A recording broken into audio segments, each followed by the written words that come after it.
अब बात कर लेते हैं हम टाइम की। टाइम इसका जो होता है आपने अक्टूबर में सेंड करनी शुरू कर देनी है ईमेल, क्योंकि उसकी वजह ये होती है प्रोफेसर से की ईमेल नहीं आती, ठीक है। अक्टूबर में पर कुछ वजह सितंबर में भी स्टार्ट कर देते हैं, लेकिन अक्टूबर में ठीक है। अक्टूबर के अंदर आपने हर एवरी ईयर, ठीक है, आपने अक्टूबर में प्रोफेसर को ईमेल सेंड करना स्टार्ट कर देनी है। उसका बेनिफिट ये होता है कि जब स्टार्ट में पहली आपकी ईमेल जाएगी ना, प्रोफेसर उसमें से उसको पढ़ेगा और रीड करते हैं। टू बी ऑनेस्टली ये रीड करते हैं, ये आपकी ईमेल को रीड करेंगे, ठीक है।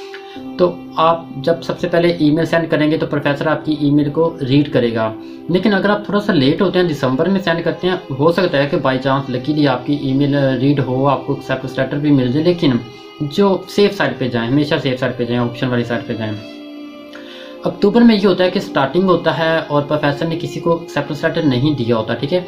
अब देखें प्रोफेसर के पास 3 सीटें हैं और वह 3 सीटों के लिए 5 बंदों को एक्सेप्टेंस लेटर दे देता है, ठीक है। उसके बाद फिर वो ईमेल पढ़ता ही नहीं है। फिर वो कहता है कि क्या रोज़ रोज़ खप पड़ी हुई है, ईमेल आई जा रही वो एक बटन दबाता है, क्लिक करके वो मारता है।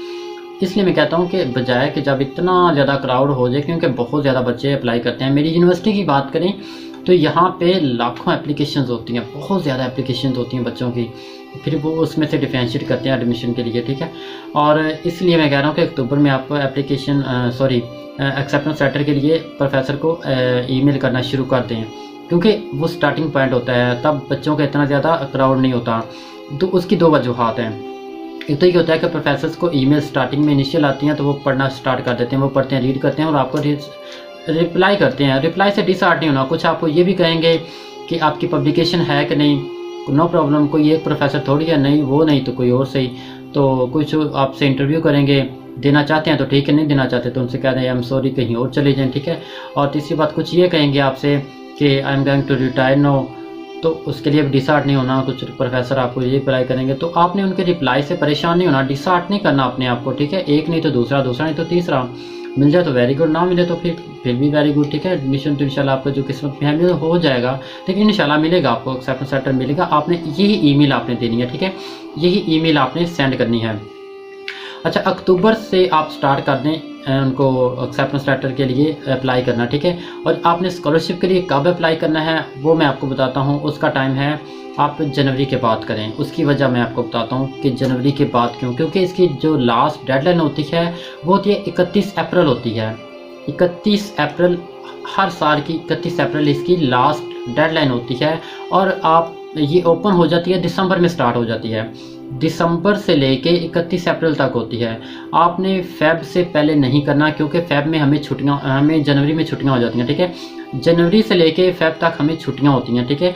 और छुट्टियों से पहले जब आप अपनी एप्लीकेशन देते हैं, अपने डॉक्यूमेंट सेंड करते हैं ना, तो वो रास्ते में ही ऐसे उससे हो जाते हैं, इधर उधर पकड़ के कर देते हैं। हमारे घरों में आपको पता ही है हिसाब क्या होता है, 2 दिन अब किसी चीज़ को ना पकड़ें तो वो पता नहीं गुम हो जाती है, उसको पता नहीं क्या चीज़ खा जाती है, वो समझ नहीं आती। मुझे तो नहीं मिलती होती थी। तो ये सीन है कि जब आप पहले करेंगे ना तो इतनी ज़्यादा एप्लीकेशन होती हैं, वो इधर उधर करके ना छुट्टियों पे चले जाते हैं। जब वापस आते हैं इतने डॉक्यूमेंट्स होते हैं, इतना वो सब कुछ पड़ा होता है, तो वो आपकी जो होती है एप्लीकेशन गई, पता नहीं कहाँ गई, ये पता नहीं मुझे कहाँ पर गई, ठीक है। तो आगे पीछे हो जाती हैं, ठीक है। तो हमने सेफ साइड पे रहना है। तो आप जैसे ही फेब की छुट्टियां ख़त्म होंगी, मैं इंशाल्लाह वीडियो पे भी आपको अपडेट कर दूंगा कि आप ये राइट टाइम है, आप एप्लीकेशन सेंड कर दें, ठीक है। तो जैसे ही फेब की छुट्टियां आपकी ख़त्म हो जाएं, आपकी नहीं हमारी, सॉरी, आप लोग तो अपने अपनी कंट्री में बैठे हुए हैं ना। तो जैसे जनवरी से फेब में हमारी छुट्टियां ख़त्म हो जाएंगी, मैं वीडियो अपलोड कर दूंगा, आपको अलार्म दे दूंगा, ठीक है। तो आपने फौरी अप्लाई कर देना है।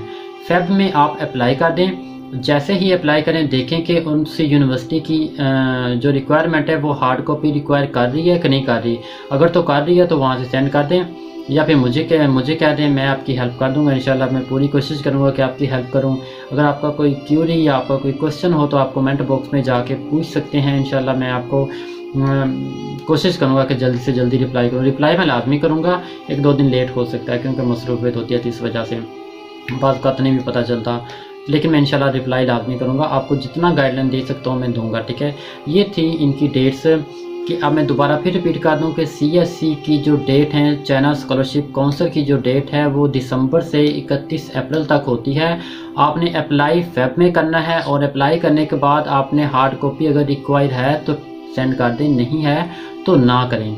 अब अगली वीडियो में मैं आपको बताता हूँ कि कौन सी यूनिवर्सिटीज़ ऐसी हैं जिनमें एप्लीकेशन फ़ीस नहीं है और कौन सी ऐसी हैं जिनमें एप्लीकेशन फ़ीस है। हम बात करते हैं विदाउट एप्लीकेशन फ़ीस, ठीक है। मैं उन्हीं यूनिवर्सिटीज़ को डिस्कस करता हूँ। तो मेरी जो अगली वीडियो उसके अंदर मैं वो सारी यूनिवर्सिटीज़ के नेम आपको बताता हूँ जिनमें एप्लीकेशन फ़ीस नहीं है। तो आप एप्लीकेशन फ़ीस जिसमें नहीं है वहाँ पे अप्लाई करें, ठीक है। एप्लीकेशन फ़ीस भरने का फ़ायदा नहीं है, सिर्फ वहाँ पे एप्लीकेशन फ़ीस दें जहाँ पे आपको एक्सेप्टेंस लेटर मिल चुका है। तो उम्मीद करता हूँ कि आपको ये वीडियो बहुत अच्छी लगी होगी, और अगर आपको अच्छी लगी है तो आपसे एक रिक्वेस्ट है कि आप प्लीज़ इस चैनल को सब्सक्राइब कर दें ताकि आने वाली सारी वीडियोज़ आप तक पहुँचती रहें। और thanks for watching this video. मैं कोशिश करूँगा कि जितना से जितना ज़्यादा आपको गाइडलाइन दे सकूँ, जितना ज़्यादा इसको बेटर कर सकूँ, क्योंकि ये एक मैंने सारी ज़िंदगी ये काम तो किया नहीं अभी स्टार्टिंग में, क्योंकि काफ़ी लोग मुझे बार बार पूछ रहे थे एडमिशन के बारे में, तो मैंने एक कॉमन प्लेटफॉर्म चूज़ किया है। और अगर आपको कोई चीज़ इसमें से लगे कि ये ऐसे नहीं ऐसे होनी चाहिए, या बोलने का ये काफ़ी चीज़ें होती हैं, काफ़ी मैटर्स होते हैं, तो आप मुझे सजेशन भी दे सकते हैं। Sure I will follow your suggestions. मैं आपकी जो सजेशंस होगी उसको फॉलो करूँगा और अपने आप को और मज़ीद फर्दर इम्प्रूवमेंट करने के लिए कोशिश करूँगा। तो okay, keep in touch with me, please like share and subscribe my channel. Thanks for watching. तो आइए मिलते हैं नई वीडियो में।